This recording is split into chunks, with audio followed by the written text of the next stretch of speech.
Last human speed bump, standing between you and seeing the world premiere of the next generation of Call of Duty up on that screen in a couple of minutes. So knowing my audience as I do, I'm going to try to get to it as fast as possible.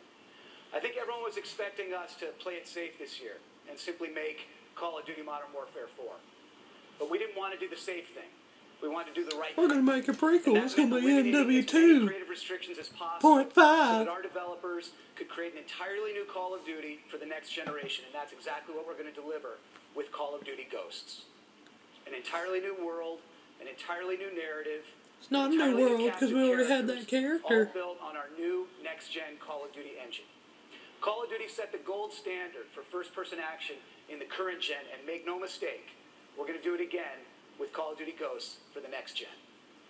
We've had a camera crew inside our iconic studio, Infinity Ward, capturing the creative process as the vision for this game is unfolded. And we wanted you to be the first to go behind the scenes and take a look at what they've been up to.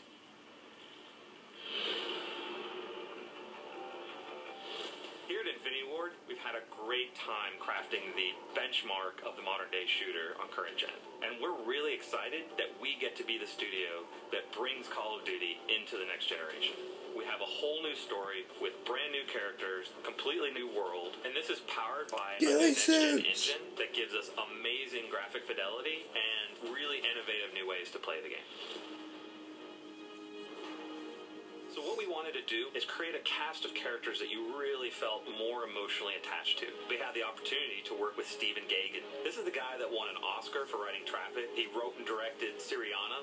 What they really wanted in this game, in Call of Duty Ghosts, is they wanted emotional reality. You know, they wanted these characters to feel real, to feel like real people. So the story opens up with a mass event. America is crippled. Our military forces are devastated. Our government's in disarray. And as the player, you are actually the underdog, fighting back against these superior forces. So the team you're a part of is formed from the remnants of all the U.S. Special Forces. Ghosts are a super elite fighting force, to like the Spartans, all the way through SEAL Team 6. They've adopted every technique that's useful for modern, urban, guerrilla-style fighting. One of the fascinating new additions to your squad is a dog. We've had dogs in Call of Duty before, but never like this. This is someone you care about. This is a squad member. He does everything from sniffing out explosives to protecting the team. So with this next Call of Duty, being in a new world, on a whole new storyline, one of the things that we want to do to support that was create a new engine. Our goal of this game is to make brand new next-gen characters and weapons that's never been seen before in a Call of Duty game. We have a new tech in the game, Sub-D. The idea is the closer you get to it, the more it tries to maintain the curvature that you see. This is very helpful on weapons, helmets for characters. That makes a huge difference for visual fidelity of what the player sees from a distance as well as close-up. With a new next-gen console, this is an opportune time for us to reinvent the experience that we deliver. It's important to keep our core philosophies about gameplay drives tech.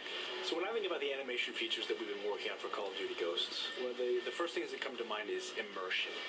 We have a new mantle system so that when you're running quickly and you hit a wall, you get this nice boom, you hit it and you leap and you go and you just maintain your momentum.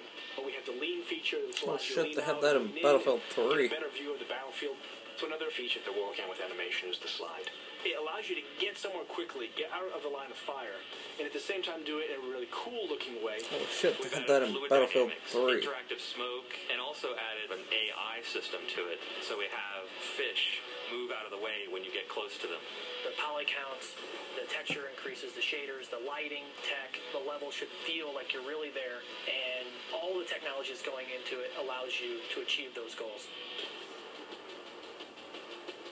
With this being an all-new Call of Duty, we've really taken this opportunity to revamp multiplayer. One of these new MP features that I'm most excited about is dynamic maps. We have everything from big earthquakes and floods down to player-driven actions. Doors, explosive traps, things that change the flow of the map. All of this creates a new dynamic experience for the player. Another new feature is character customization. You can choose the heads, you can choose the bodies, you can choose the helmet and gear that you're wearing. You can connect with who you are as a player more so than we've ever done in the past. Dynamic maps and character customization are just two of the new innovations that we're bringing to next-gen multiplayer. We have the best fans in the world, and we're committed to creating for them a new next-generation Call of Duty experience. One of the key reasons Call of Duty has been as successful as it is we focus on gameplay. It's the thing we designed for. It's the thing that drives our success as a franchise. And with all of the new tech, all of the new story elements, everything that we're putting into this next-generation Call of Duty, we are still 60 frames a second, low latency controls, a great feeling game.